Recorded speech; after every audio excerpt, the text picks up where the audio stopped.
Hello students, once again welcomes you enjoy chemistry with Dharmesh sir.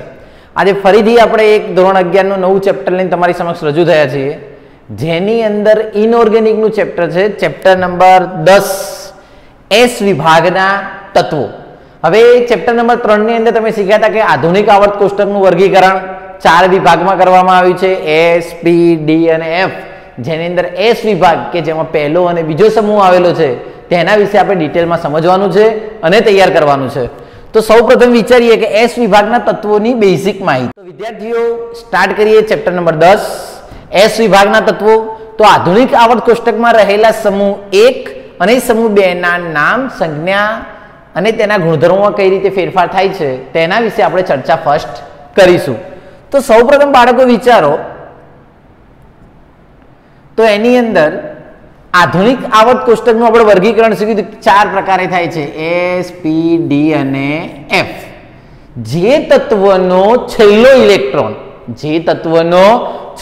Electron S કક્ષકમાં દાખલ થાય તો તેને એસ વિભાગના તત્વો કહેવાય. તો એસ વિભાગના તત્વોમાં છેલ્લો ઇલેક્ટ્રોન સૌથી બહારની કક્ષા એટલે કે એસ કક્ષકમાં દાખલ થાય છે. એસ કક્ષકની અંદર વિચારો, આપણે એવું છે કે એસ ની કક્ષક 1 હોય, પી ની 3 હોય, ડી ની 5 હોય અને એફ ની 7 હોય. તો એસ ની અંદર માત્ર 2 જ ઇલેક્ટ્રોનનો સમાવેશ થાય છે, કારણ કે કક્ષક 1 તો ઇલેક્ટ્રોન કેટલા આવે તો 2 ઇલેક્ટ્રોન આવે છે, માટે સમૂહ પણ 2 હોય. તો એસ વિભાગના સમૂહ 2 છે, પહેલો અને બીજો. સમૂહ 1 માં કયા કયા તત્વો આવે તો યાદ કરો, આપણે આની પહેલામાં લેક્ચરમાં મૂકેલું છે કે લીના કી રબસે ફરિયાદ. લી ફોર લિથિયમ, સોડિયમ, લીના કી એટલે પોટેશિયમ, રબ એટલે રૂબિડિયમ, સે એટલે સીઝિયમ અને ફરિયાદ એટલે ફ્રાન્સિયમ. તો સમૂહ 1 ની અંદર lithium, sodium, potassium, rubidium, caesium અને ફ્રાન્સિયમનો સમાવેશ થાય છે. સામૂહિક રીતે આ તત્વોને આલ્કલી તત્વો કહે છે. મોસ્ટ આઈએમપી યાદ રાખવાની બાબત, સમૂહ 1 ના તત્વોને કયા તત્વો તરીકે ઓળખવામાં આવે છે તો આલ્કલી તત્વો તરીકે ઓળખવામાં આવે છે. આલ્કલી માટે એરેબિક શબ્દ એલિજિયસ, તેનો અર્થ થાય છે છોડવાઓની રાખ.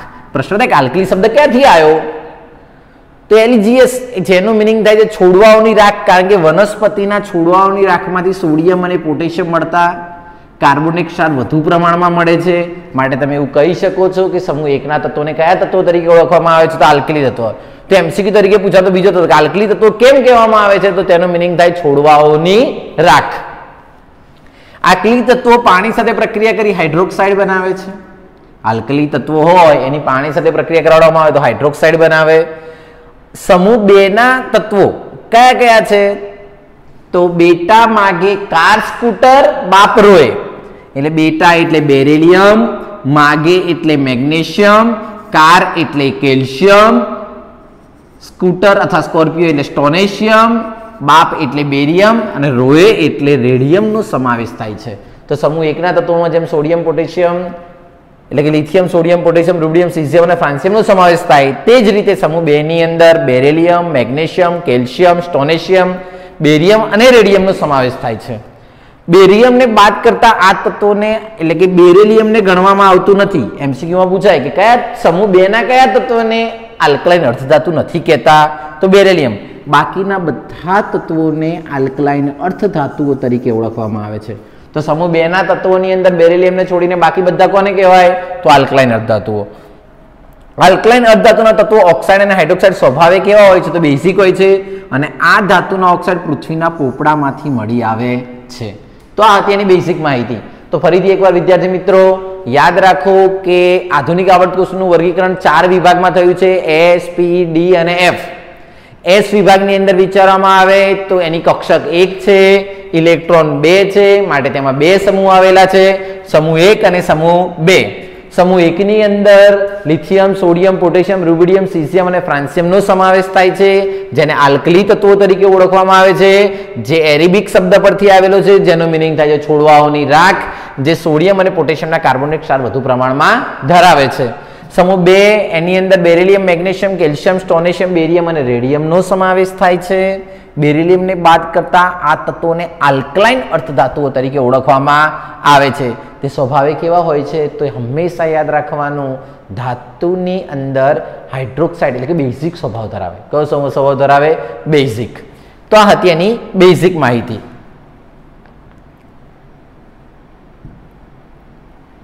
ત્યાર પછી આગળ વિચારીએ આલ્કલી તત્વોના પરમાણ્વીય ગુણધર્મ. કયા સમૂહના?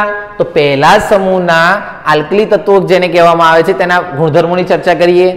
આલ્કલી તત્વો સોડિયમ અને પોટેશિયમ કયા પ્રમાણમાં મળે છે?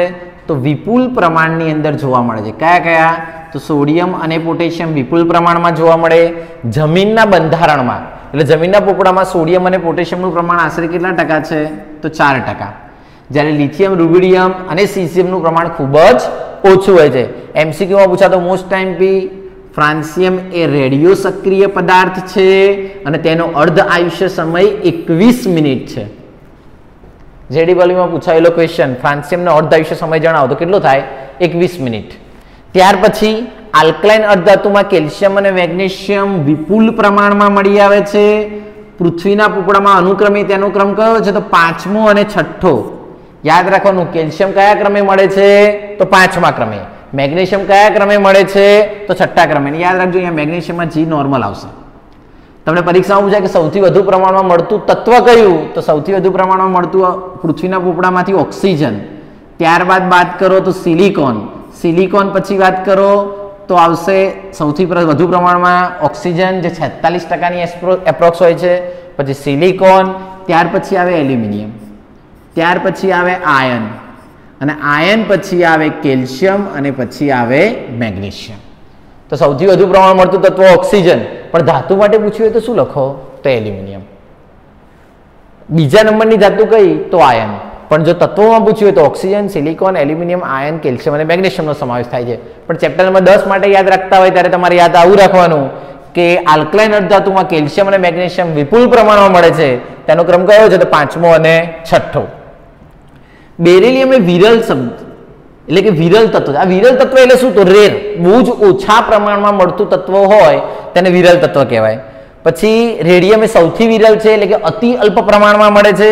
શામાંથી મળે છે? તો અગ્નિકૃત ખડકોમાંથી, એટલે કે જે જ્વાળામુખી હોય એની અંદરથી મળતા ખડકોમાંથી મળી આવે છે, જેનું પ્રમાણ 10⁻10% જેટલું છે, એટલે ખૂબ જ ઓછું પ્રમાણ ધરાવે છે.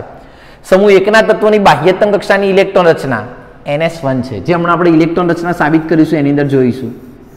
બાહ્યતમ કક્ષાની ઇલેક્ટ્રોન સમૂહ 1 એટલે કે આલ્કલી તત્વોની કેટલી થાય? તો NS1. સમૂહ 2ના તત્વોની ઇલેક્ટ્રોન રચના શું થશે? તો NS2.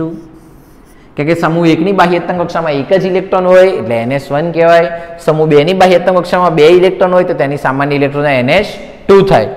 પછી સમૂહ 1ના લિથિયમ અને સમૂહ 2ના મેગ્નેશિયમ અને સમૂહ 2નું બેરિલિયમ એ સમૂહ 3 નહીં પણ 13 ના એલ્યુમિનિયમના ગુણધર્મો સાથે સંબંધ જોવા મળે છે, જેને કહેવાય વિકર્ણ સંબંધ. ચાલુ પ્રશ્ન થાય, વિકર્ણ સંબંધ એટલે શું? તો મોટા ભાગે તમે જુઓ ને તો આવું જોવા મળે.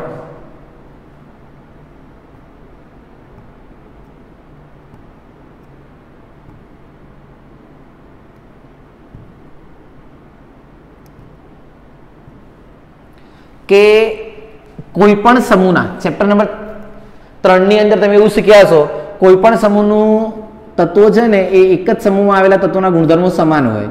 Lithium, sodium, potassium, rubidium, caesium અને ફ્રાન્સિયમ, આ બધા તત્વોના ગુણધર્મો સમાન હોવા જોઈએ, કારણ કે સમૂહ 1ના છે ને એની બાહ્યતમ ઇલેક્ટ્રોન્સના NS1 છે.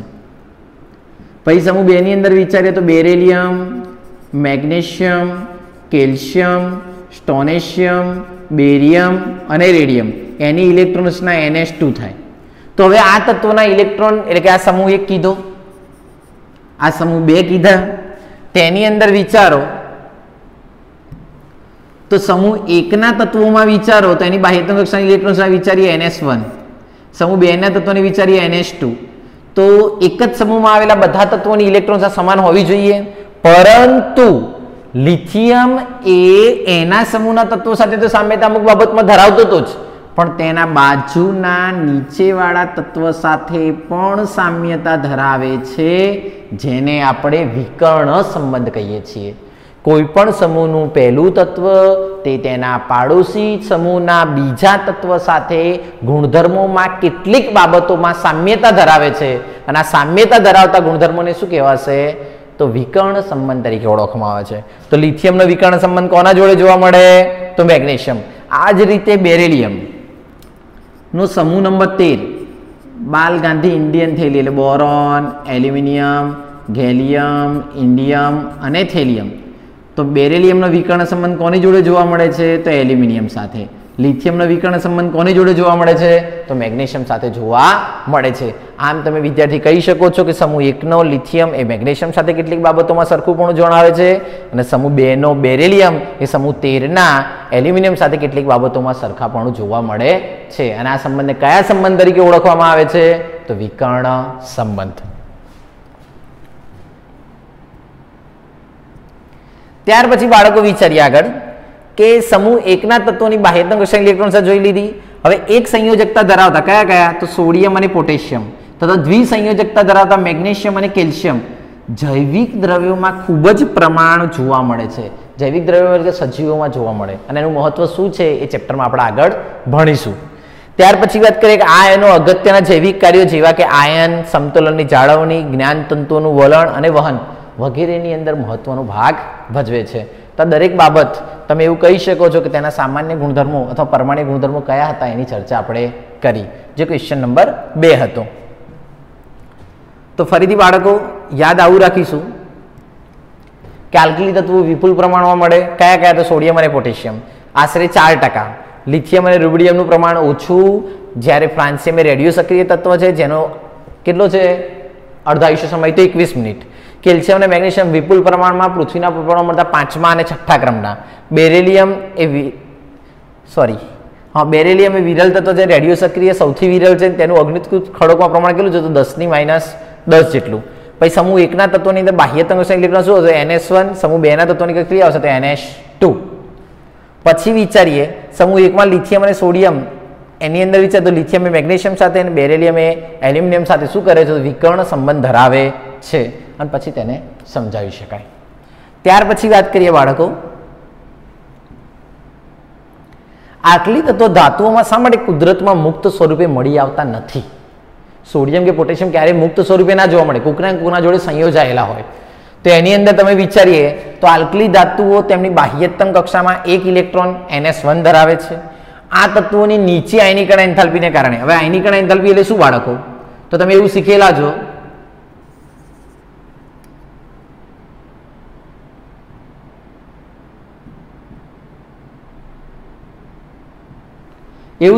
છો કે નીચી આયનીકરણ એન્થાલ્પી એટલે કે કોઈ પણ તત્વમાંથી એક ઇલેક્ટ્રોનને દૂર કરવા માટે આપવી પડતી એન્થાલ્પીને આયનીકરણ એન્થાલ્પી કહે છે. અને સમૂહ 1 ની બાહ્યતમ કક્ષામાં માત્ર એક જ ઇલેક્ટ્રોન હોવાને કારણે તે સરળતાથી ગુમાવે છે અને સરળતાથી ગુમાવે માટે તમે એવું કહી શકો છો કે તેની આયનીકરણ એન્થાલ્પી ઓછી હોય, કેન્દ્ર પ્રત્યે આકર્ષણ ઓછું હોય, માટે સહેલાઈથી એક ઇલેક્ટ્રોન ગુમાવી M+ બનાવે છે. આલ્કલી ધાતુઓ સહેલાઈથી ઇલેક્ટ્રોન ગુમાવી દેતી હોવાને કારણે કુદરતમાં મુક્ત સ્વરૂપે નથી મળતા, પરંતુ ક્ષાર સ્વરૂપે મળે છે. NaCl, KCl, Li2SO4 વગેરે ક્ષાર સ્વરૂપે જોવા મળે. તો બીજો ક્વેશ્ચન કે જે એઝ અ થિયરિકલ તમને પૂછાઈ શકે.